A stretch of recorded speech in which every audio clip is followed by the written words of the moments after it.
Welcome to the Utah Football Fans Podcast. Please like, subscribe, and share. And as always, go Utes. Hello again, everybody, to the Utah Football Fans Podcast. You're here with Bryn and Gary tonight. Hopefully you're having a great summer. How's your summer so far, Gary? Oh, it's great. I love it. Oh, Weather's beautiful today. Not yeah. too hot, not too cold. Yeah, no, it's good. I think How my about kids you, have, Bryn? well, yeah, I What's was gonna going on? say, my kids have maybe yelled at each other. I've lost count at this point how many times. So it is what it is. Summer is upon us. We're glad to have you here with us. Please make sure you are subscribed to the channel. Give us a thumbs up. We want to hear from you. Want to hear your thoughts in the chat. And it is that time of year where we are going to start looking for sponsors for the Utah Football Fans Podcast. So if that is something that interests you, please reach out to us. You can DM us or email us at utahfootballfanspodcast@gmail.com. We have loved the partnerships that we've had in the past. So we are going to start looking for some new ones for this upcoming season. So, Gary, last week you and I talked about all the CFP stuff that was going on and all the discussion about the new formats and things like that. And nothing has really changed. Like there hasn't really been any new necessarily developments since we talked. However, I'm thinking maybe your opinions have changed a little bit. So, have you changed on where you think the best format would be in the last week? Well, I can't remember what You can't remember what you said? And I don't want to hash it. It's kind of boring. I mean, Ute fans, football fans, it's important. I mean, it's hugely important to the game and to our league and everything else, but it can get boring. But for me, as I've listened to some analysts, namely, Joe Klatt and all the things he said, you can go listen to it and watch it yourself, get it straight from him. And Josh Pate has weighed in on it. Others have weighed in on it. I mean, basically there's the 5+11 CFP model. Then there's the automatic qualifier models, one of which is 16 teams, one is 14 teams. If you don't know what that means, you can go look them up. I think what's getting traction is the 5+11 model, which is all the Power Four conference champions are in, and then one G5 is in, and then there's 11 spots that are chosen by the committee. Basically, a poll chooses, and Mark Harlan's all in on it. Your Mark is all in on it. I think a lot of the people in the Big 12 are in on it. Sankey from the SEC is, I believe, leaning toward that. And so I'll put this caveat in. I watched Sankey interviewed by Dan Patrick. Interesting interview. I think I put it on Twitter. You should go actually watch it or listen to it. A lot of interesting things. But one thing that just kind of went on, they didn't elaborate. Sankey didn't elaborate, and Patrick didn't ask him about it. But he made the comment, I can't remember the exact quote, but if it was up to Sankey, he would prefer that all the spots in the tournament, if it's 16 teams even, is that they would all be chosen by the playoff committee. And I heard him say that, and then they just moved on. And then when I heard him say that, I mean, lights going off in my head, because the only reason, let's face it, and this is the way it should be for every AD, what is best for your conference? What's going to get you the most teams in, and how you're going to get the most money, which all then bolsters your league, and you grow, become more powerful, all that stuff. Well, if he thinks that it would be best for the SEC that the committee could choose all the teams in the college playoffs, well, that means, what I think if anyone with any brains knows, is that the influence of the SEC, and we can, I think as well, the Big 10, is that they would get the maximum votes. The politicking that goes on, the influence peddling, all the stuff that goes on, and everything's just turned over to a committee, a bunch of suits, a bunch of guys in bow ties, and some women in dresses to sit around and say, yeah, these are the best teams and they should be in. Bottom line is, when I heard Sankey say that, and then there's the 5+11 thing, which you have 5 teams and then 11 teams that are picked by the committee. And Sankey's going, yeah, it's close to what I want. I'm not. That alone makes me very skeptical of the motives of it. And then when I heard Klatt and heard Josh Pate talk about it and just tear it to bits about how it, in Klatt's words, it would destroy, I think is what he said, or kill, or whatever it was, the Big 12, because what you're doing is still putting 11 spots in the hands of the committee. And who wants the committee choosing? I would rather have 2 guaranteed, because you have to look at it this way. If, say, we went with the 5+11 model, does anyone in their right mind think that the Big 12 or the ACC, but the Big 12 are going to get 3 teams into the college football playoff ever under that scenario? No way, no how. Look at it, analyze it, think about it. At best, maybe 2 when you start looking at all the numbers, and probably 1. I think it was Klatt that went back and kind of looked at the last couple of years and stuff like that. Something like, I don't know, but that's what the Big 12 would have had. I'm just saying, to have 2 teams automatic, I think would be the way to go for the Big 12, ACC. I get the automatic qualifiers for 4 in the Big 10 and the SEC. But hey, I don't want to belabor it. Go look up Klatt and his reasons, and Josh Pate. But I'm not a fan of the 5+11. I think that will. Yeah, I agree with their analysis. But then they'll go on to say why the automatic qualifier thing with the 14 teams or 16 teams, how that would really benefit the game itself. First of all, it won't be dependent upon the committee. But what it does is make conferences and schools essentially play right to the last weekend of college ball, because the opportunity to get into the playoffs will be right up until the end for so many teams.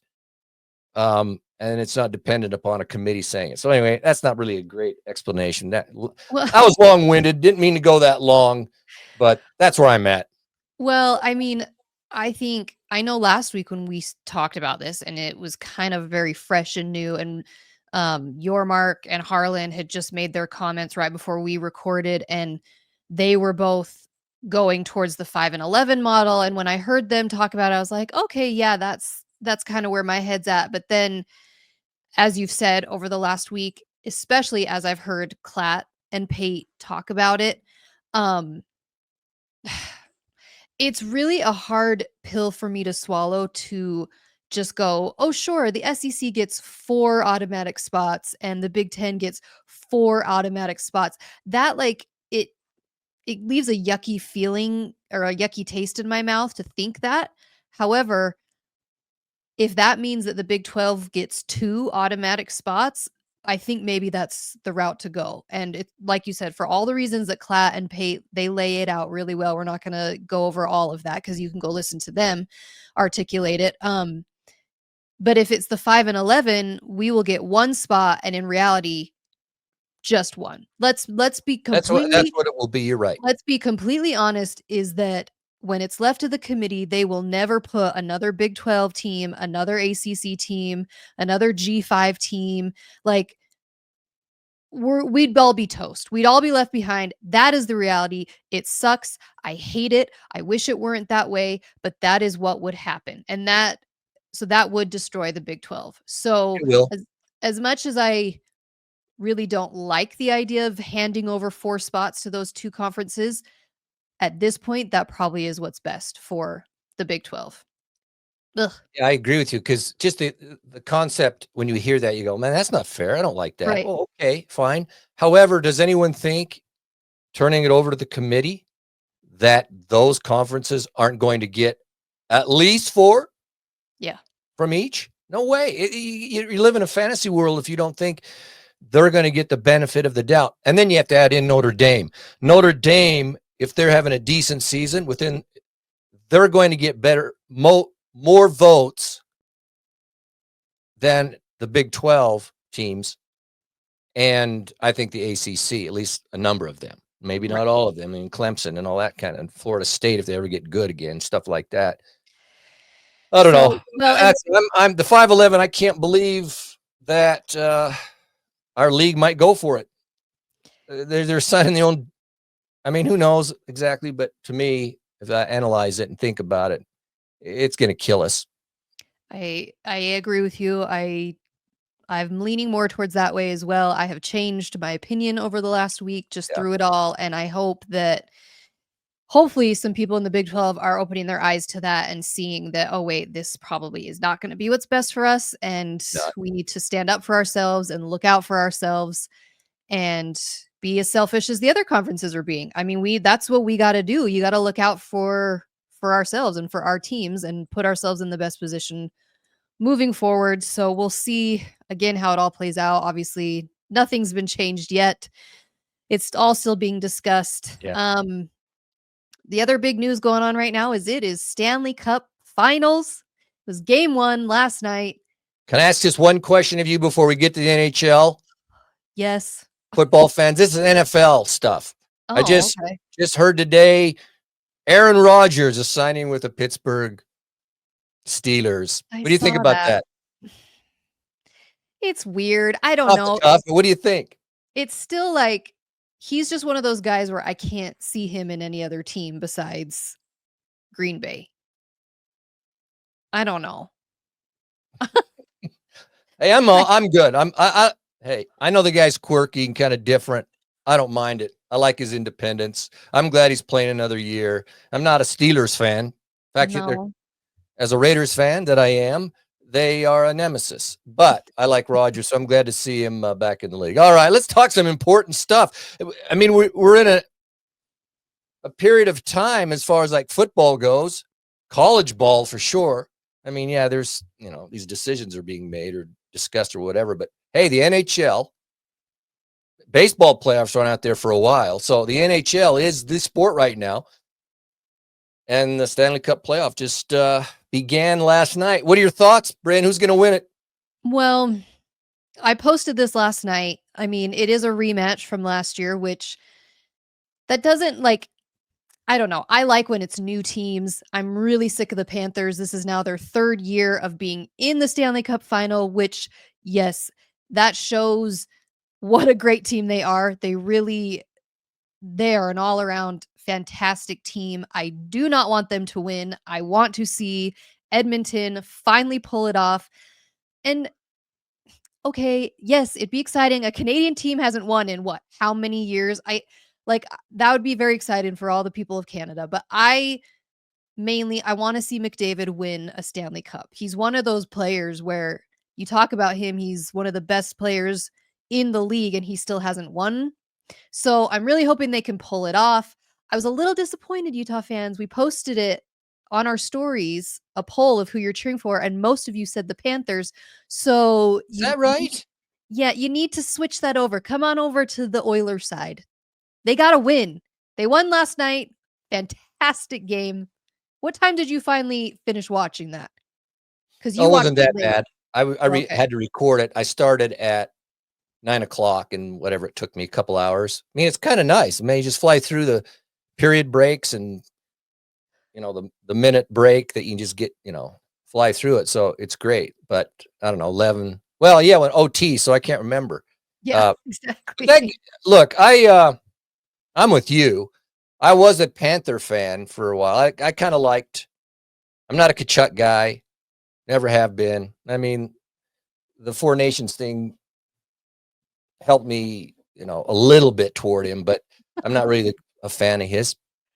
I like Paul Maurice, the coach, Barkov, Bobrovsky in net. I mean, there's some guys I like, but I do have Panther fatigue. It's enough. Enough's enough. They don't need another one. I'm over all the tough guy stuff, the way they act. They've brought Marchand in there, Mr. the Rat. These guys, it's always a little cheap shots, a little hit to the face. I'm just sick of them. The little gimmicks, the games, enough's enough. And I am a McDavid fan, and I want him to win it. I like Draisaitl. Now, unless you're a hockey fan, you probably don't even know who Perry is, the old man Perry. I think he's 40 years old. He's played in 5 of the last Cup That's finals. insane. Different teams. He was with the Oilers last year, but it was his pass that actually set up the play that gave them the game-winning goal. So I'm cheering for the Oilers. I got to say, I'm not really caught up in the Canadian-American thing when it comes to the NHL. Personally, I never have been. I'm not really here. It's really about the teams and the players. So, but yeah, I'm all in for the Oilers. I have been all year, but I'll say this, full disclosure, when I put my brackets out for who's going to win it all, I mean, confession, I as far as on the West, I think I had Colorado going to the finals. I think they won their first round. They got knocked out. I had the Kings beating the Oilers first round. Gary. Well, that was brilliant. But hey, we're shame. But the Oilers, whatever. And then on the East, I had Tampa Bay, who were playing Florida in the first round. But the way Florida had been playing, I thought, these guys, they're done. They duped me. The freaking Panthers duped me. And then they took out. Your bracket was busted with my bracket was 4 games. That's all right because, I don't want the Panthers. I'm sick of them. But yeah, let's go Oilers. I'm all in with the oil. I know. Same here. So if you haven't watched hockey, now is the time. I don't know how many more times we can tell you to turn it on. Last night's game went into overtime. They didn't finish it until like 40 seconds left in overtime. It was so exciting. So turn it on. Watch it. There was hitting. Yeah. A lot of hitting. No fights because they don't usually fight because guys don't want to be out of the lineup. But it's chippy. A lot of little jabs and hits and stuff on the borderline. The refs let it go a little more than in regular season. But there was a lot of, because big hits. Teams, they do not like each other considering they played each other last year in the finals. Edmonton is out for revenge. So there's a lot of bad blood going on in between the two of them. But it's great. Hockey's on. And again, it's kind of the only thing that's on right now. NBA, that doesn't matter. I guess if you're a baseball fan, you have some stuff to watch, but it's not playoff time. So turn on the NHL. And that is the message we will leave you with today. We'll be back hopefully next week or in the next couple weeks if there's new news going on. And if not, we'll still be back and we'll just chat some other things with you. Absolutely. Always and forever.